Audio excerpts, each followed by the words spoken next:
So let's talk about stools. Not a common topic, but in Chinese medicine, this is how they tell the health of a person. So first of all, we're going to look at the position, okay? Modern day toilets are not the best position for us to use the bathroom in. Actually, squatting is how our body is built.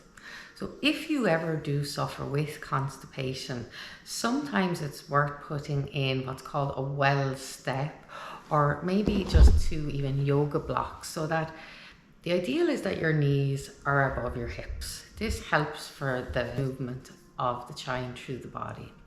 Constipation is very, very common. It's ideal that we use the bathroom at least twice a day, and that as much as we put in is coming back out of our body again.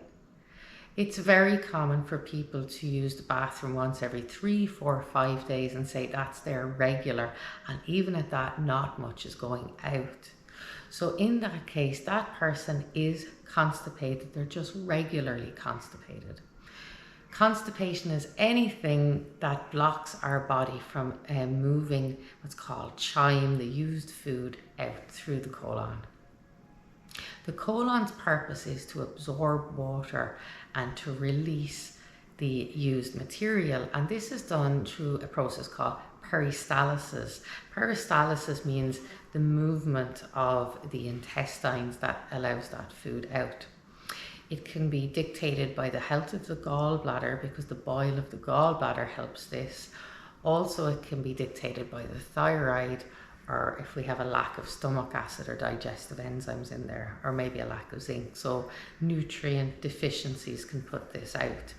Putting in the wrong foods though is going to be the biggest issue.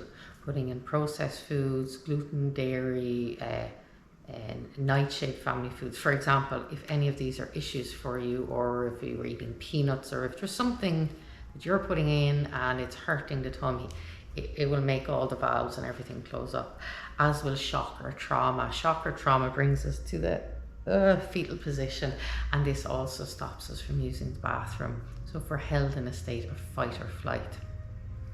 So with the techniques in this course, we ought to be able to pull ourselves out of fight or flight, or at least bring ourselves to a state of feeling more at peace in ourselves, and then will come rest and digest, and the bowels will move a bit better. So let's talk a bit about stools. Floaters. Liver imbalance, not digesting properly, or could suggest thyroid imbalance.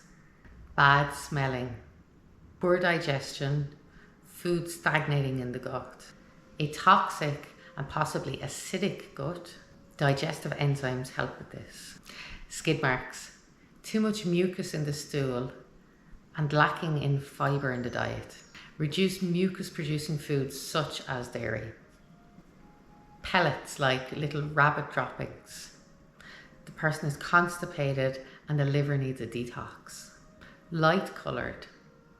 The body has an issue breaking down bad fats and is in need of good fats. Food, seeing food in the stools. This is because they're not being broke down properly, or the food isn't being chewed properly.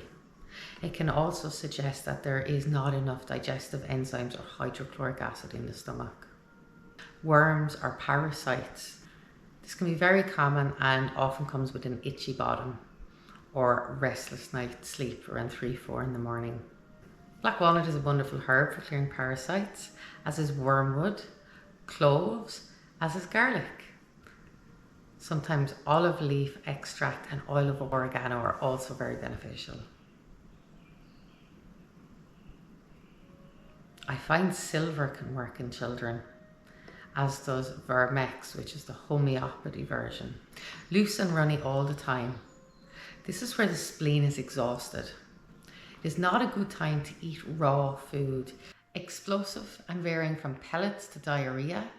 This is usually a sign that the ileocecal valve is blocked, which is between the small and large intestine. Gas. Gas is generally caused when there is a fungal overgrowth, when there's parasites there, or when the bowel is quite simply not moving, or food has gone rancid and is starting to ferment. It's best to avoid heavy, starchy foods when this happens. perhaps go lean into more drinks, more water, and get the peristalsis moving a bit better. Taking high levels of vitamin C or magnesium almost always gets the bowels running. Stools ought to be bulky, solid and easy to pass, not smelly and regular twice a day. Feces is usually composed of 75% water and 25% other material. Of the 25% solids, more than 1/3 of this is bacteria. Much of the water is also mucus, which lines the membrane and helps the stools to pass. The colour of stools also depends on bile and the condition of the gallbladder. If you'd like to look a little deeper into this, there is a chart, it's called the Bristol scale, and has 7 different types of stool and explains what's happening with each of those. This is a very good indication of how your digestive system is working and the overall health of your body. Remembering that if we are constipated or if there's issues in the bowel, there is issues in our immune system.